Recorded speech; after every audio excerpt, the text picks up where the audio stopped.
Okay. Today, my guest is Ren Holland, and he's a man possessed of a wealth of knowledge of this area, and in particular, or I should say, in particular, two subjects, each of which about he has written a book.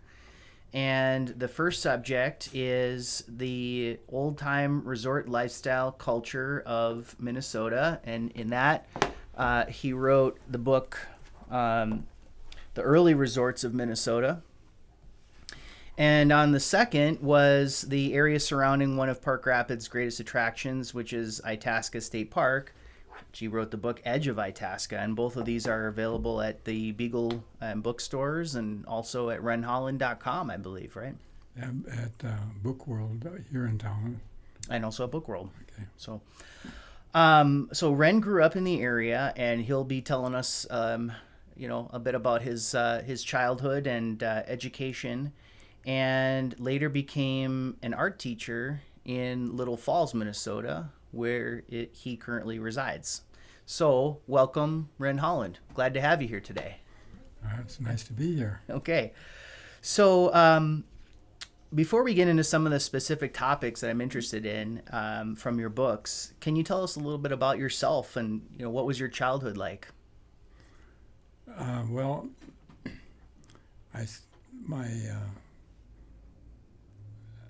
you almost have to read my blog to get a nice story of how it started, because I was born in January in 1937.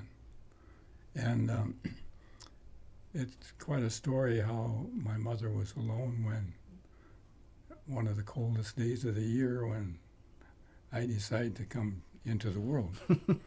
So that was an interesting experience, which I don't remember, but people tell me about it. And then within about 2 years, my parents bought a small resort a mile north, up right by the edge of Itasca. And they had just arrived here from Chicago in 1936 when they bought the original piece of property out there, and then 2 years later they bought a small resort, and I was at the resort until I was 13.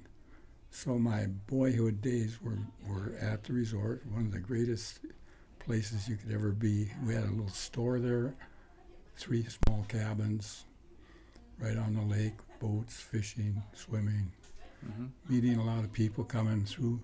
Itasca Park had a lot of traffic, 500,000 people coming up to see the source of the Mississippi.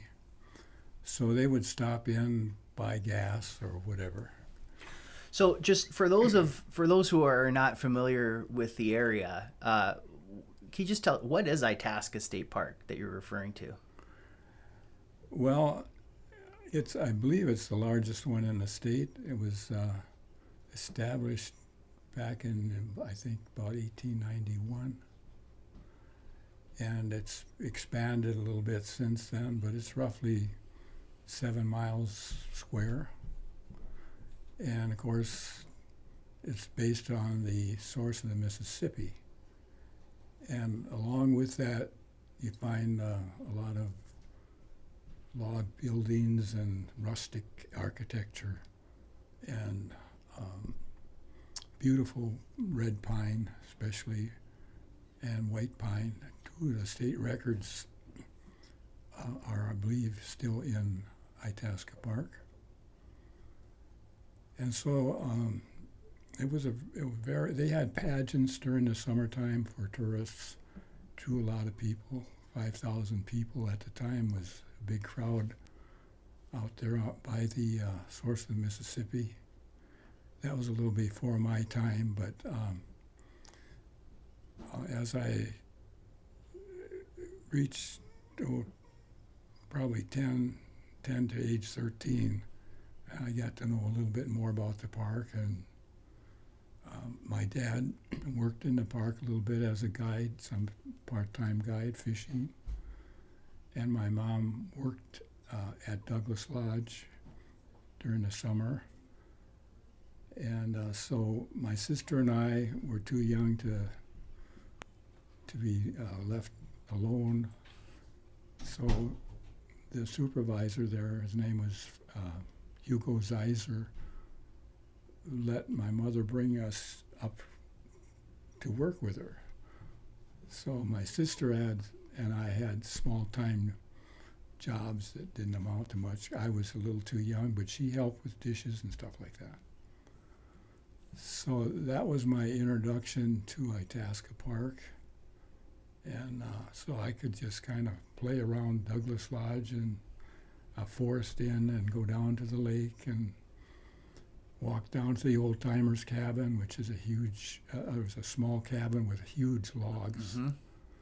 It's sometimes not noticed when people go there, but it's kind of an interesting Is place. that the one that was built by the CCC? Yes, I think that was the CCC's. I'm not 100% sure, but it probably was. But it takes about 4 logs to reach up to the eaves, so it was kind of a unique cabin. Yeah. But the CCC's weren't involved with Douglas Lodge, but they were with the later buildings after the 1930s and the 30s. And CCC stands for what? Yeah, I have to explain that now because a lot of people don't know what that is. When I was growing up, it was pretty common because people had kids that were in the CCCs, and it was a Civilian Conservation Corps, which was kind of a government program that kept some of the families had income coming in. Their kids could live at home. They could, well, they didn't. They were in barracks and so on, but they helped support the family, and they did a lot of rustic architecture, stonework. They cleaned up the source of the Mississippi, which was kind of a boggy area, and they made what everybody sees now as a rock formation. It's that like that path of rocks that crosses over from Right. one side to the other. Yeah. That the CCC made that? Right. That they underneath that is concrete and Right. and built up boulders. And And- recently they just redid that. It was getting kind of difficult to get across, and people were falling down, and I imagine a few got hurt. Yeah. And what we're talking about is the literal headwaters of the Mississippi, where the river starts, coming from the lake. There's an area there near the north entrance of Itasca State Park, right, where people can kind of hike down there. It's not too far, and then there's a sort of like a rock path that sort of crosses the river right at the beginning, and then people can say that they've walked across the Mississippi River, basically, right? Right. Yes, there's a Mary Gibbs Center there, which has programs and food and gift shop and kind of headquarters for people that can walk down to just a short distance to cross the Mississippi on the rocks. Yeah, and I read a little bit about this in your book, but Mary Gibbs herself was a pretty interesting character, wasn't she?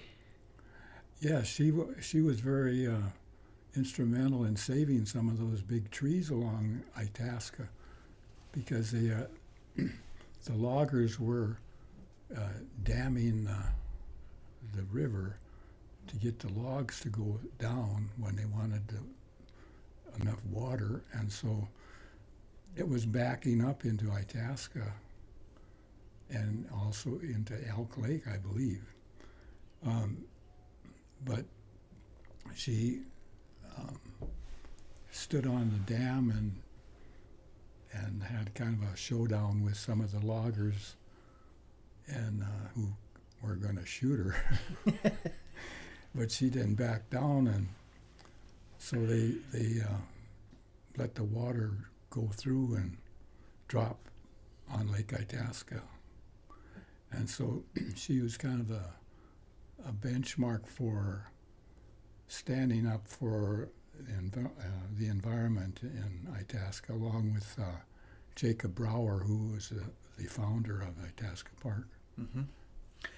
And yeah, because I'm just kind of trying to visualize this, because now when I think of just that first section of the Mississippi, sometimes you hear about people who are trying to paddle the entire length of the Mississippi, and when you see the first part of it, it's just like a little stream or a little creek or something like that, and it's just full of weeds. And I saw some videos or something of people trying to do that, and they actually kind of lose the river in the reeds as you get down a little ways further, as you get towards the Coffee Pot Landing area there. Right. It's probably not unlike it was originally, when nobody knew where the source was, and several people claimed it was in this lake or that lake or whatever. And you can see why in a sense, because when you get down to the mouth of it, or the source of it, it's just grass. I mean, it's not a scenic area at all. Probably a lot of mosquitoes and whatever. But around the source, it looks, like they're big trees and rocks. So I'm going to ask kind of a silly question here, but it's one I've always thought of, and just bear with me because I don't have any background in geology or geography or anything like that. But it says that the headwaters, or the Lake Itasca itself, is the headwaters of the Mississippi. And when I think of the Mississippi River, I think of it, I think that sign that says it flows, 2,714 miles or something like that, down to the Gulf of Mexico. And when I think of that, I think that's a lot of water. And if you were going to take all of that water and put it into a large container, you'd think it would be so much more water than what's in Lake Itasca. Yeah. So how does relatively, Lake Itasca is not a small lake, but it's certainly not a Lake Superior either. How does a small lake like that just generate or gather enough water to become the source of the mighty Mississippi? Well, you don't have to go too far before you have creeks coming into the Mississippi. Like, I live in Little Falls, and right north of Little Falls, the Crow Wing River comes into the Mississippi. Right. So some of that water that comes into Crow Wing, that comes from areas south of Itasca Park. So it's actually running south, and then it joins the Mississippi down by Crow Wing, down by north of Little Falls and south of Brainerd. So there are other sources of water that come together to form the rest of the Mississippi. So then what you write a lot about Schoolcraft, who was kind of one of if not the leading figure in the discovery of or I shouldn't say the discovery, but the founding, or whatever you want to call it, Nate calling it the headwaters. So why did he trace it back to Itasca rather than, say, like the source of the Crow Wing River or another tributary that flows into the Mississippi? Well, he went a lot, I think, by Native Americans who travel these streams, and so one of the Native Americans actually guided him to the source of the Mississippi. So he didn't discover this source of the Mississippi, obviously. There were also other people that lived in that area that they knew that probably was the source of the Mississippi, but they didn't publicize it. Mm-hmm. They didn't get credit for it. And Schoolcraft was able to work the system so that he got publicity and credit for it. Yeah. About 1832, I believe. And Schoolcraft was he a professor that was on Cass's expedition or something of that nature? At one time he had been with Cass, and originally they they thought the source was up by Cass Lake. They thought it was Lake Julia up by Bemidji and various places. And even later on, there was a big discussion about Elk Lake being really the source of the Mississippi. Because if you go up to... Which Elk Lake is also in Itasca State Park, right? Right. Yeah. Mm-hmm. If you follow the one branch of Itasca, or the second branch of it, there's a creek that comes into it from Elk Lake. So it's pretty easy to think that's really the source of the Mississippi. Now, why is that wrong? Well, the theory is that, somebody named Glazier asked that question. And yeah, he was sort of a nefarious character, wasn't he, Glazier? yeah. Yeah. And he tried to get it changed around so it was Elk Lake.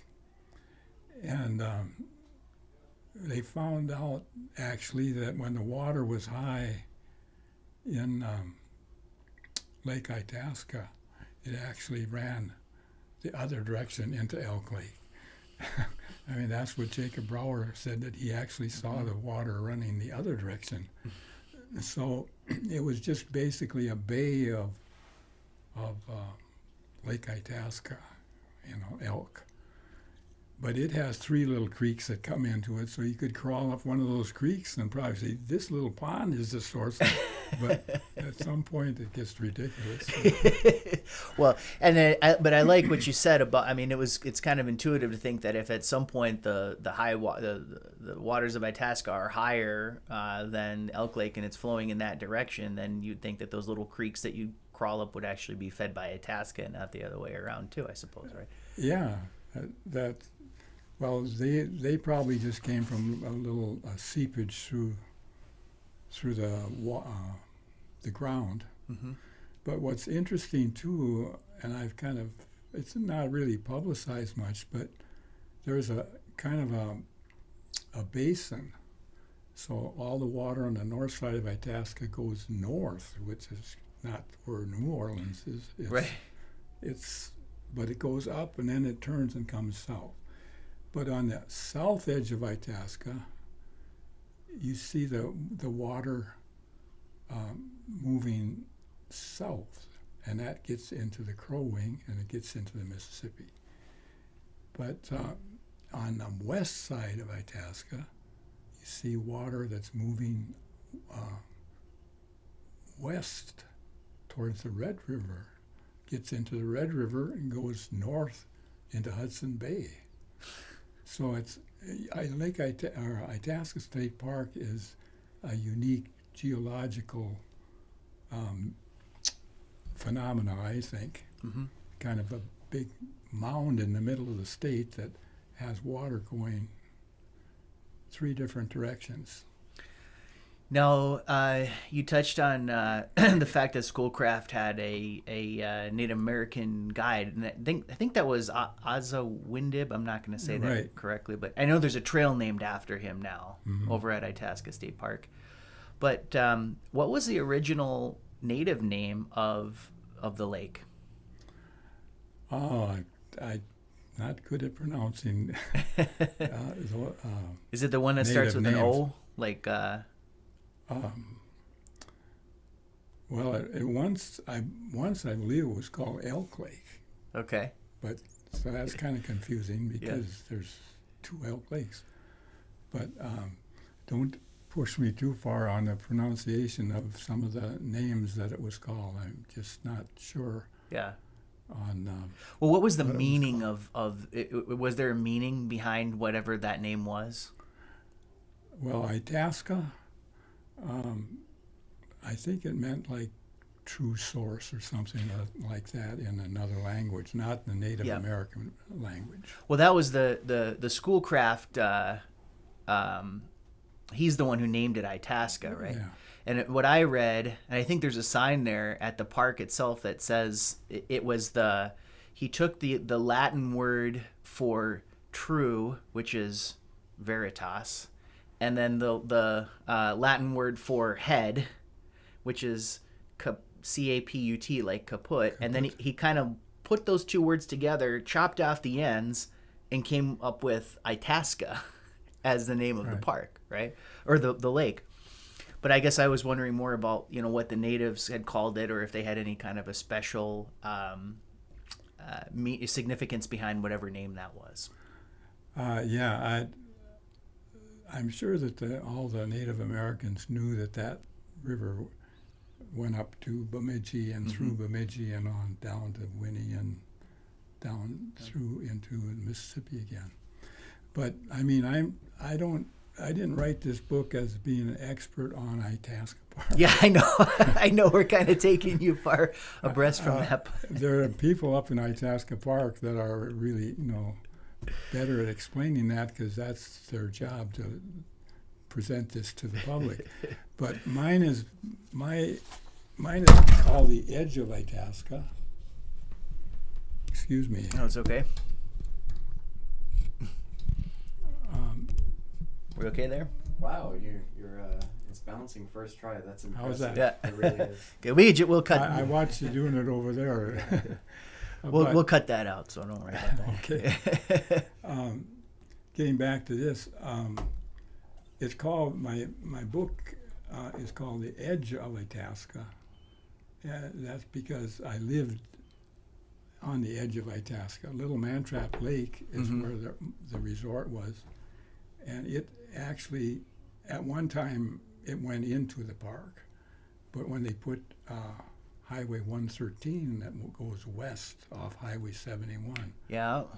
They filled that in, so that cut that lake off from Little Mantrap. Is that the 113 where if you make a left there, you can pull over and there's a little trail that takes you up to like DeSoto Lake and stuff like that?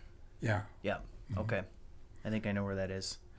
So, so you grew up on Little Mantrap Lake. Little Mantrap, yes. There's a big Mantrap, which is over east of Park Rapids, which is a bigger, much bigger lake, but similar in having all kinds of bays that you can be trapped trying to walk around it. It take you days to walk around Little Mantrap. I don't know about Big Mantrap, but there's so many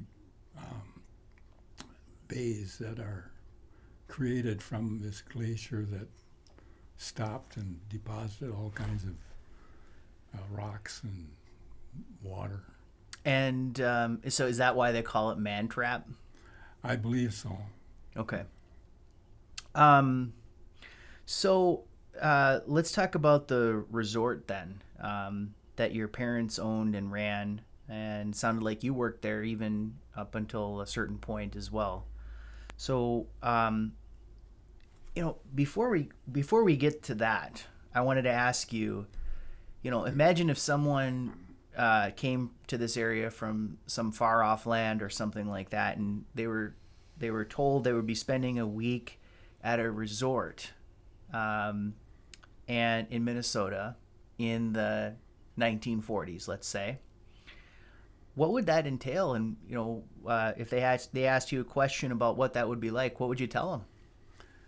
Well, I know what it was like in the 1940s because that's kind of when I lived there.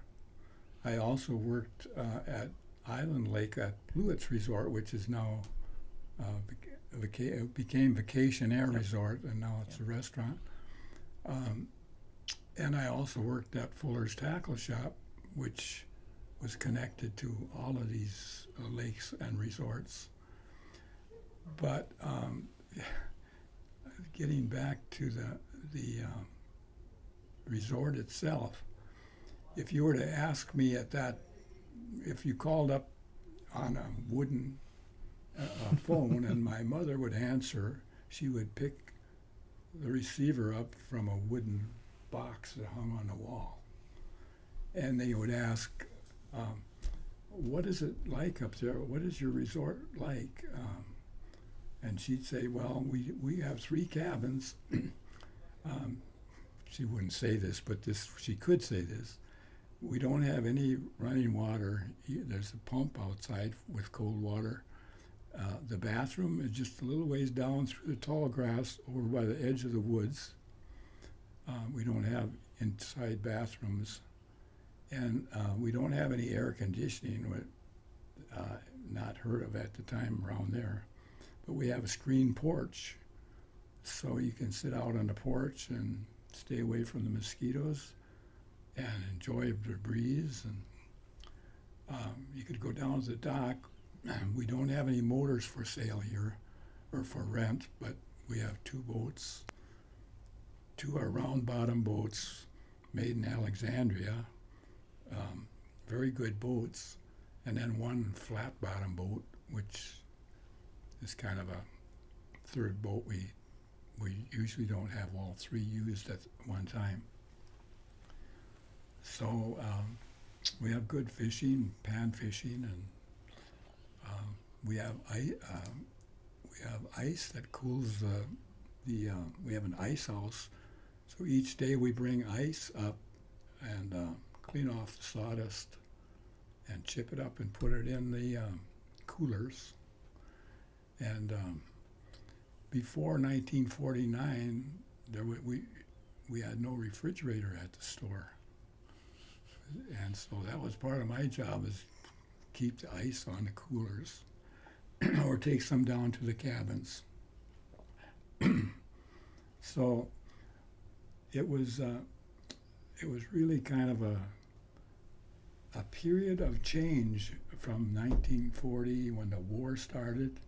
There was a big change in our resort and a big change in all resorts. They had to modernize. People would not come to that stuff anymore. So my parents decided to sell the resort in 1950. And it was probably a good move, because they would have had to put so much money into bringing it up to date that they wouldn't be able to do that. So. Mm-hmm. So what was the clientele like at that time? There were people that would come year after year to our resort, and usually just two people. Sometimes they would bring, one or two of their kids, and sometimes the kids would come back when they were growing up. But it was basically very good friendships established. We had one family that came from Iowa, Des Moines, Iowa, and their name was Royce Cassie. And we established a really good friendship there with that family, and wound up my brother, who was born in 1950. We named him Royce, after the tourists that came up there. So that's where he got his name. He's got the pawn shop down here in town. Oh, Fuller's. Fuller, yeah. Yeah. Okay.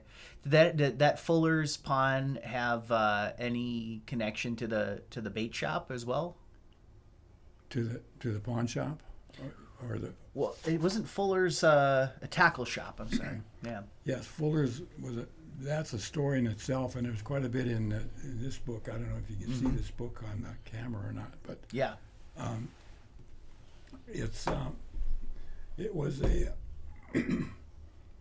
kind of the area that we call edge of Itasca here. They had a fishing contest, roughly that same area, and it started in 1916, and it went through the 1980s when they sold. And then the Fuller family is close to me because their son married my sister. So I worked at Fuller's Tackle Shop for a while, and it was like a chamber of commerce for this whole area here, between Walker and close to Bemidji, and west through Osage, south down to Monaga. Kind of people would bring their fish in and register them for a contest. Where was it located? It was located right across the intersection, if you leave the law office here and across the street, it would be about two buildings down on the left side going down Main Street. Oh, it was right on Main Street then in Park Rapids. Right. Okay. Mm-hmm. And they displayed the contest fish, the bigger ones, they'd put in the window. Right on Main Street. Right on Main Street. Yeah. They had a big window, probably tray of ice about as big as this table, and then they would put some of these big fish in there, and then there would be on the boards or be along the outside where people could look through the window. They could see what lake that was the fish came from, how much the fish weighed, what resort they stayed in, mm-hmm. what bait they used. Oh. And so they would say, hey, they used a Bassarino on that. I'm going to go in the store and pick up one of those. Yeah. How have the fishing techniques changed, since that time? I mean, is it basically there's nothing new under the sun? There's just putting a different color on it or something like that, or what are some of the older techniques that were going on back then? Well, people didn't have outboard motors really. They rent, like at Fuller's, you could rent an outboard motor, and most resorts you just had oars. I mean, small lakes, mm-hmm. row out to fishing. Oh, so at your resort, it was just those round bottom boats. Those are oars. They're rowboats, basically. They were rowboats. Okay. My dad did right before we left. He did buy an outboard motor, which was like 3.2 horsepower or something. Yeah. But it was a big deal. Nothing compared to what they have today, right? Yeah. Now it's almost ridiculous. They don't even put them in little lakes like Little Mantrap because you can't get started before you have to turn around and come back. But like at Fuller's, you could rent them, and otherwise people did not put boats on their car and drive it up here. They had to rent the boats, so the boat business was a big deal. Especially coming from Little Falls, we had the Larson Boat Works. Sure. And it made boats that went throughout the Midwest, and they sold a lot of those to resorts because every cabin needed a boat. So the fishing techniques changed in that you're not because you go on a guided fishing trip now on, say, Potato Lake, which I understand has had a name change as well, but you go out there and you stop off at a spot and you fish a little bit there, and if nothing's biting, then you get you pack up and drive in that boat someplace that's well off in the distance and everything, and try there for a while, and you're kind of moving around a lot. But it seems like you can't do that if you're in a rowboat, and so you need to be a little bit more thoughtful or guided as to the spots that you're going. Yes, and the bigger lakes, they had launches, and you could I imagine they just hooked on boats and pulled them out and left them, and then they came back, and some went fishing from the launch, or they towed the boats out from a resort. They might have had a motor, mm-hmm. and then come back and pick you up in 2 hours or whatever. Were there more fish back then? When you look at some of the pictures that they took, it's embarrassing to even say that you actually allowed stuff like that to happen, because there'd be two people standing there with a stringer of fish, I mean, it's just like a big fish. Were there limits? There were limits when I was growing up, right? Yeah, but earlier than that, it was rather wasteful, because I don't know how they could keep those fish without them spoiling, or they'd have to have a big dinner before they left for back home. Okay. So getting back to the resort business, then. So your parents sold theirs in 1950, so that you're about 13 years old at that time. Right. And then somewhere in there, you went over to start working over at Vacation Air, or what was it called at that time? It was called Bluets. He started the resort. He also started that airport or airstrip across um, Island Lake on the other side from Vacation Air, Mm-hmm. and sold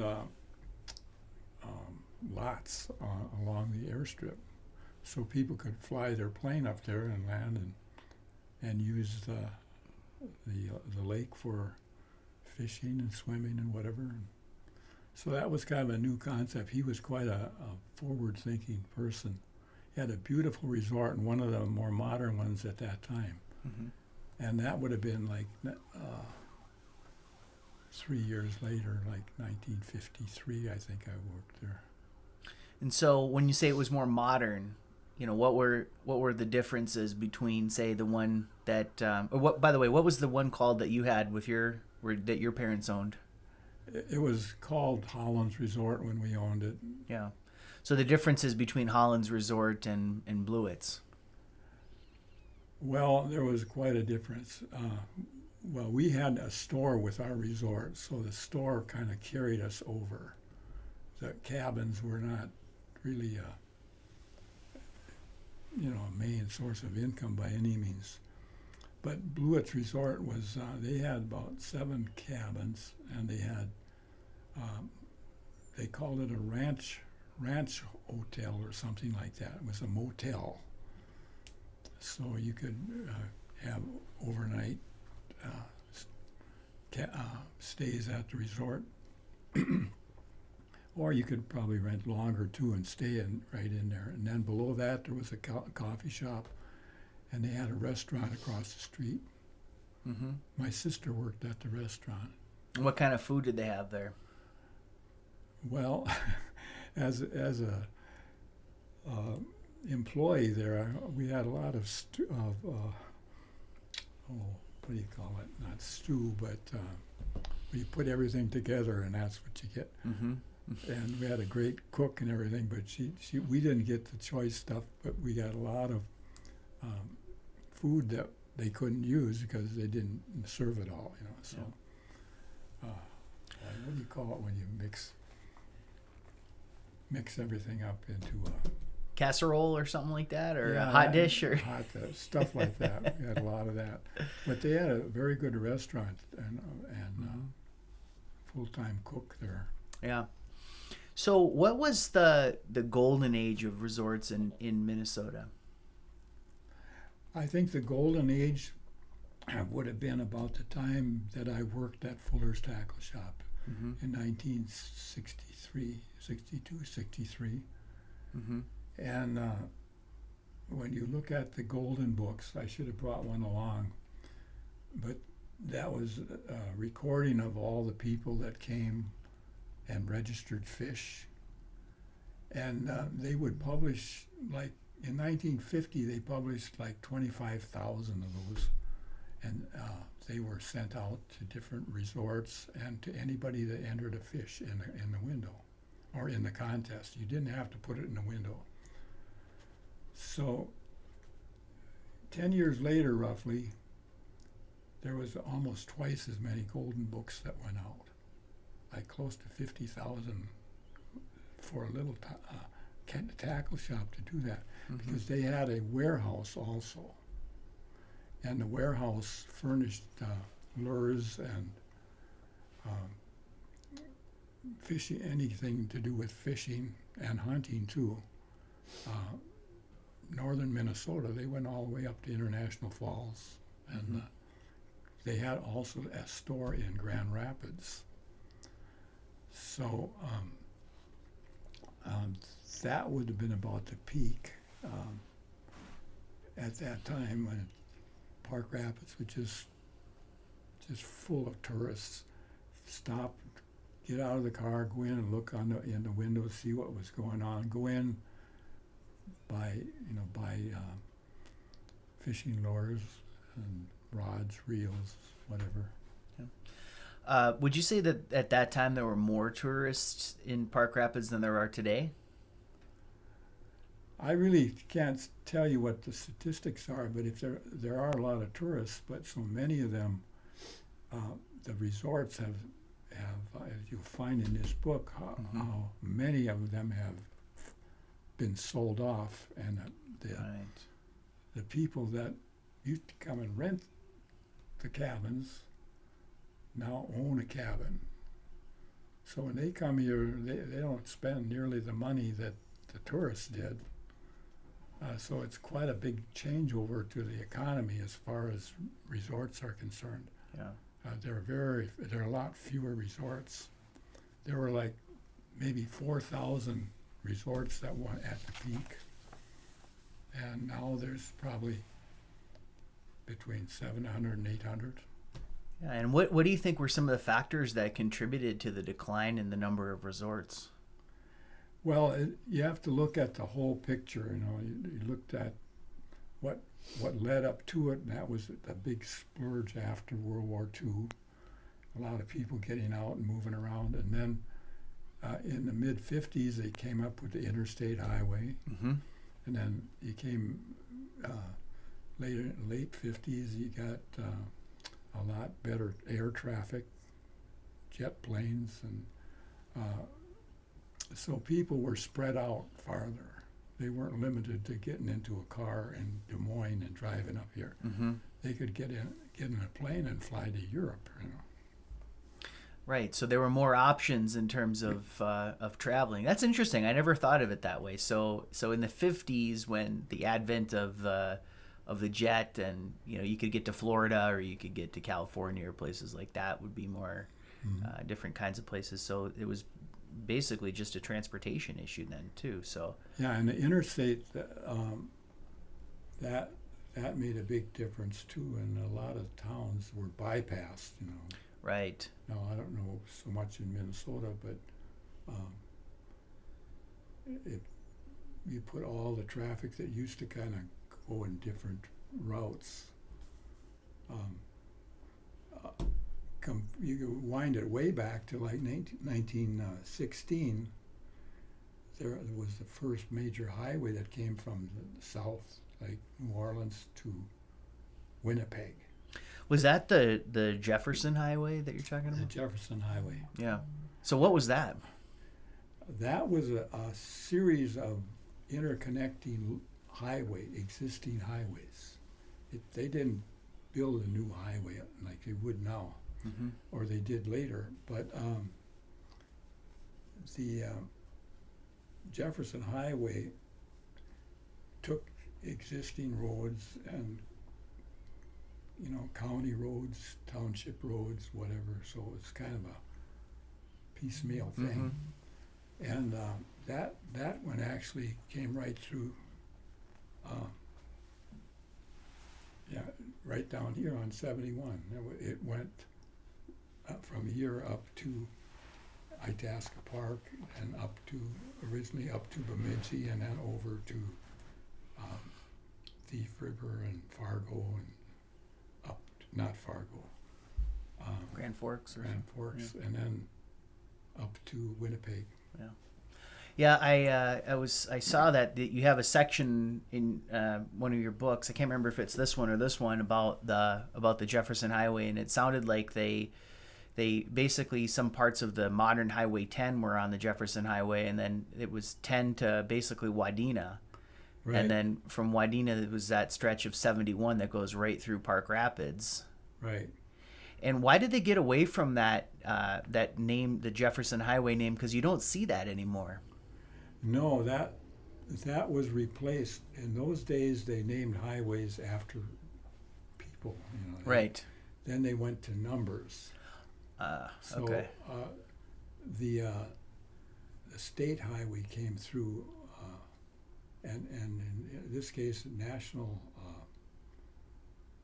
highway would be U.S. Highway 10, U.S. Highway 71. Yeah. Those were major highways that may have used the parts of the Jefferson Highway. So you can go north of town and find where the original Jefferson Highway actually went.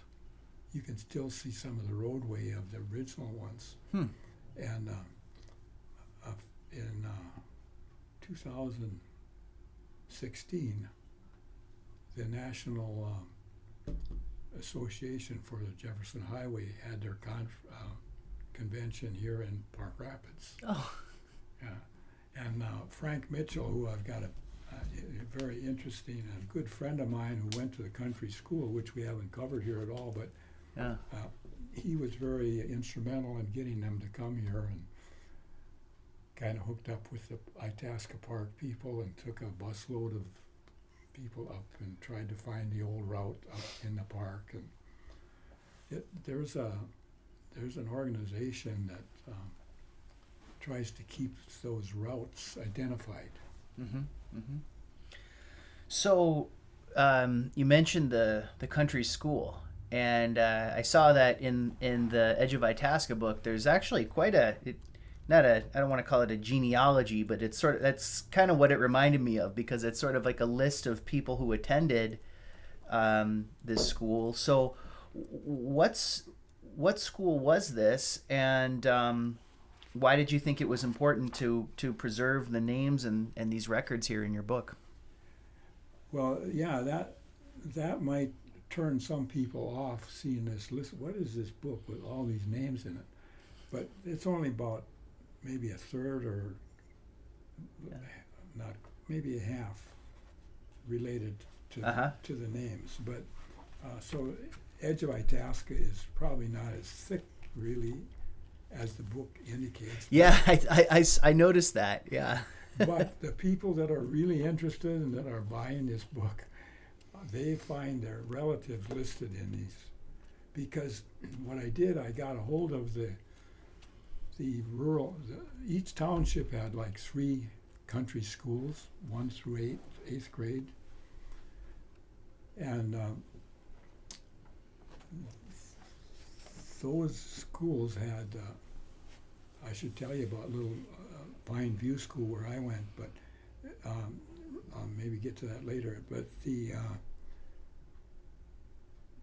school, there were 3 in each township, and they had somebody, they had a county superintendent of schools, and they would get people to volunteer, I suppose, and maybe paid them to do a census of each school.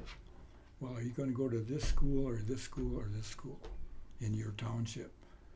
And who's going to go there, and what can we expect next year? So they had these lists every year from when the school started until they ended in the late 50s. Mm-hmm.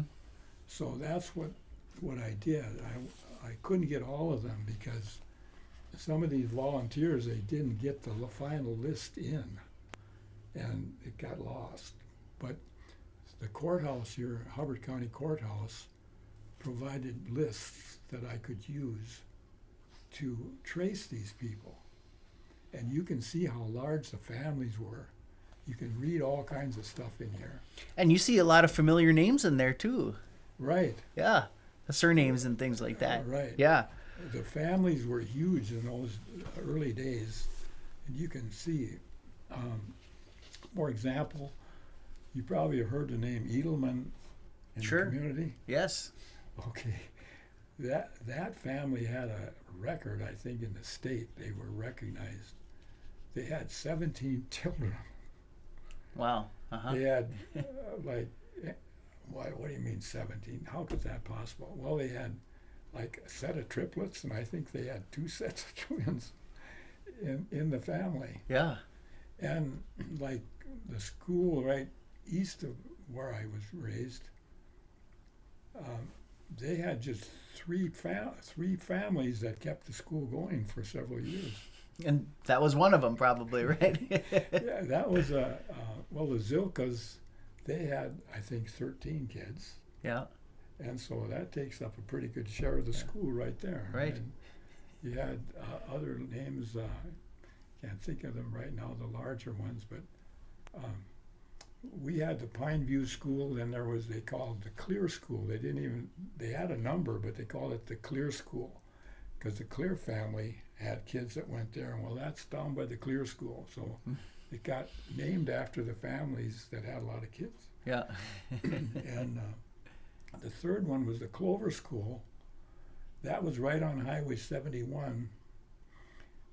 And it stood there for many years, and then somebody burned it down. I don't know, maybe 10, 12 years ago. Oh, that's a shame. But many of these schools closed at the end of the 50s, and they just became vacant. And some used them for like township board meetings, that sort of thing.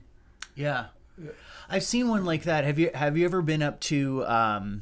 It's up by Bemidji in Helga Township. They had an old schoolhouse there that now they conduct their township meetings and things like that. Okay. Yeah, that's kind of what I'm envisioning. But some of them were quite large, those schools. Yeah. And now the ones in Clover Township were small. They were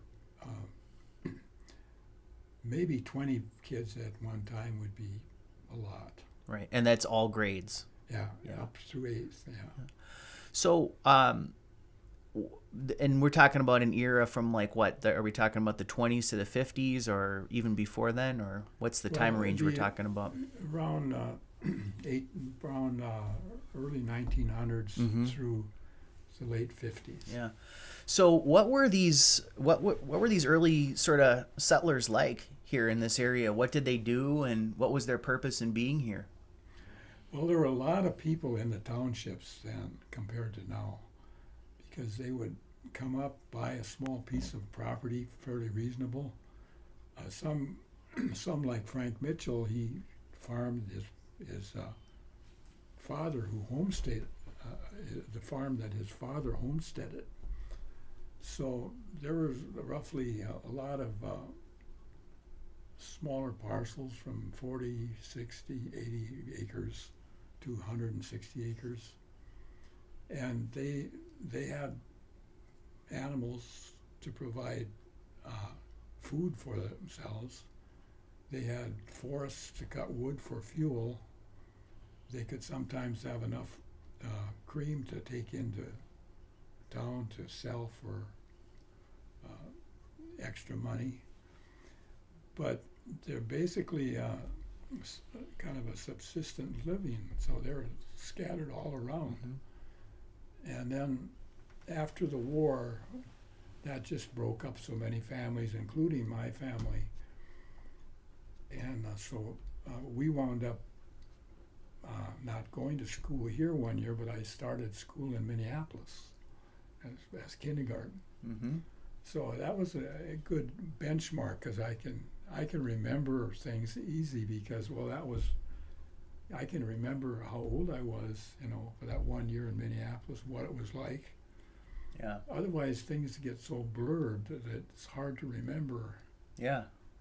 When things happen. But So okay, you said Little Pine School, or what was the name of your school? Pine View. Pine View School. Okay. And so this is your elementary school basically you attended. So Right. So you went to kindergarten in Minneapolis, and then you transitioned to that school from there. What were the differences when from one to the next? Well, that was quite a contrast, because it wasn't a really big school that I went to in Minneapolis, but it was a big city. So, and my dad worked in the defense plants for a year down there, and so we rented a place, and my sister and I went to school, Adams School. I don't think it's buildings even there anymore, but it was just a whole new experience, coming out of the country and plunked down into school where these kids have been running around the block for a little while, even though they're 5 years old, 6 years old. They were kind of different, they were A little more street smart. Street smart, yeah. Thinking, were they out on the corner shooting craps and stuff like that when they're? No, but I mean they were into mischief, you know. Yeah. I can recall some places I'd follow along. And one time we wound up on top of a roof in an alley trying to reach this guy's apple tree, and of course, who comes out but the owner, and everybody disappears, and here I am standing there on the roof, and this guy, he just read me up and down, and like I was an adult. I was just a little kid. And I couldn't get off the roof. I mean, I could get up on the roof, but they took off. They were older than I was. One was my cousin. And so I took the brunt of all that. But back in the country school, they weren't so great either. Some of those kids would come into the neighborhood and then who's the king of the hills type of thing, you know, and you'd go through the whole family fighting them until... Yeah. A lot of little fist fights and things like that, yeah. But it wasn't so much damaging. It was more like rolling around and holding you down until you gave up. Because you didn't dare do any, fist damage. Yeah. It was just who's stronger than the other. Yep. But getting everybody in line. But there was a half a mile walk every day to school. Mm-hmm. So it was an adventure going back in school. And you do that even in the dead of winter. Yeah. That wasn't as bad as some of the people that had to walk to school miles. Yeah, yeah. And what were the winters like in those days? Well, we had a wood stove, and then in a store we had an oil stove. Mm-hmm. So we had to fill the oil stove up. That was my job too, to fill the oil and put fuel oil in the stove every day in the winter. But houses were not insulated like they are today, and the barrel stove would really take a lot of wood. You have to get up at night and put wood in. I didn't do that, but it was.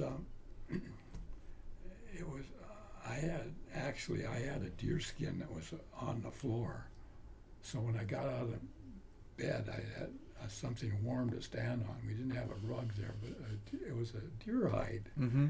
and it worked fine. But it was, and I didn't notice it too much. I remember being very hot in the summertime. We had some very warm summers. In fact, you mentioned temperature. The temperature that when I was born, it was 42 below. The day you were born? Yeah. And I was born right down the block here. But I was lucky to get to town because it was 15 miles out to our place. Yeah. But we did Model T then, or? Well, we had nothing. My dad was snowbound over near Crookston. He was going over to pick up two of my half-brother and half-sister, and he got trapped, so he left my older half-brother, he was about 15, to take care of my mom.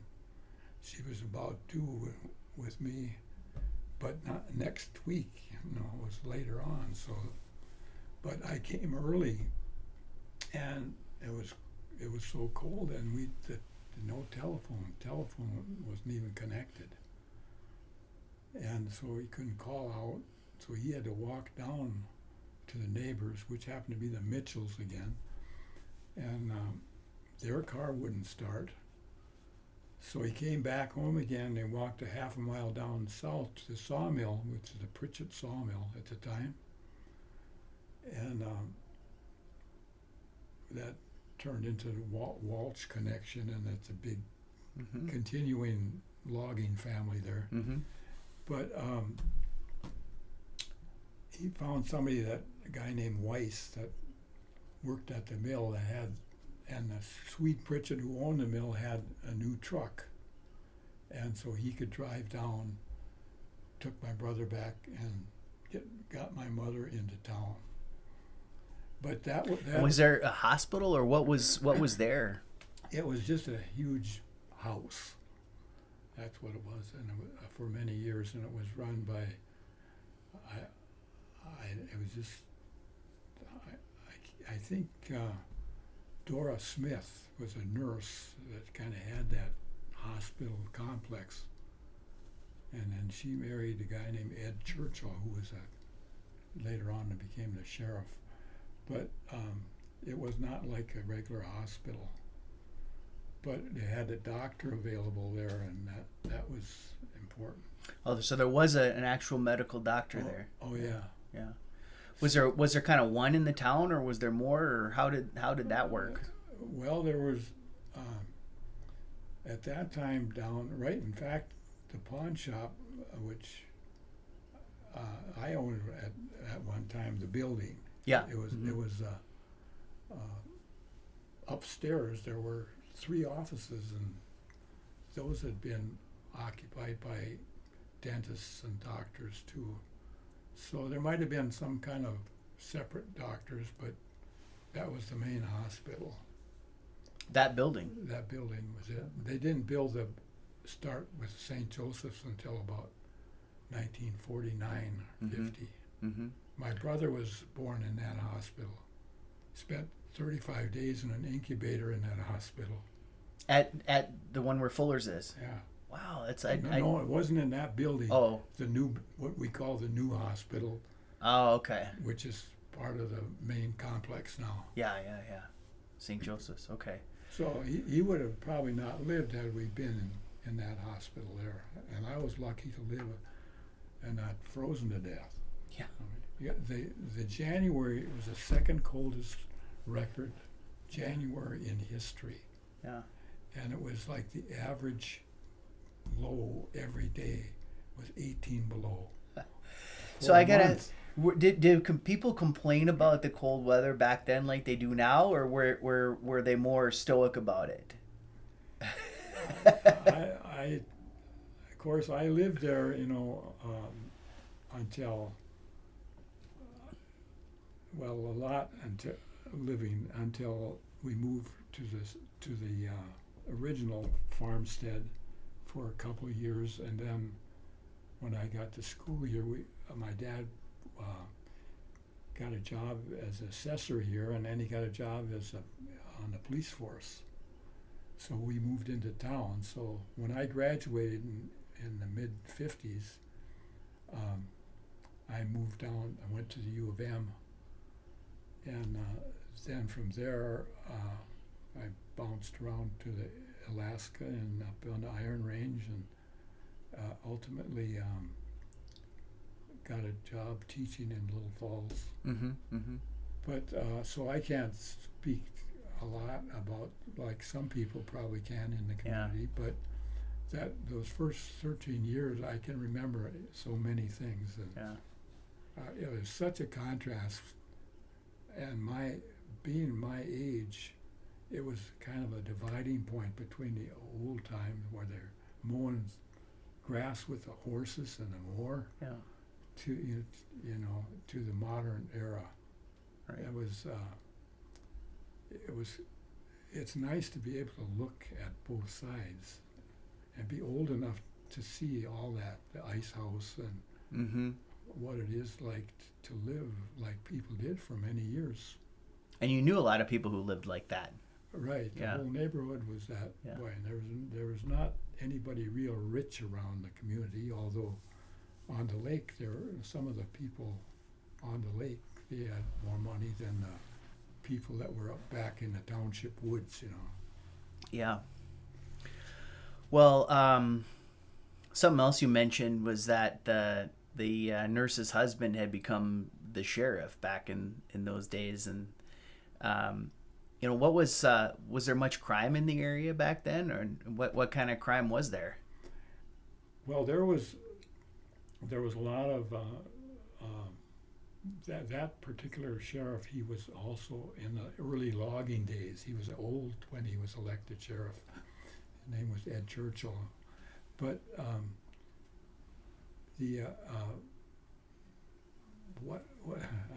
lost track of the question again. About crime in those days? Oh, there was a lot of game violation, Oh, right. Yeah. because that was the early part of my life. People were just coming out of the Depression, and so a lot of these people that were scattered around, they depended on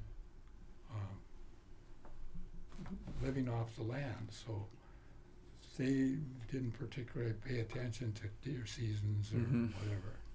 So they, including my brother, he got picked up, and he was. My dad was so mad at him because he didn't need to do that, and they were law-abiding people.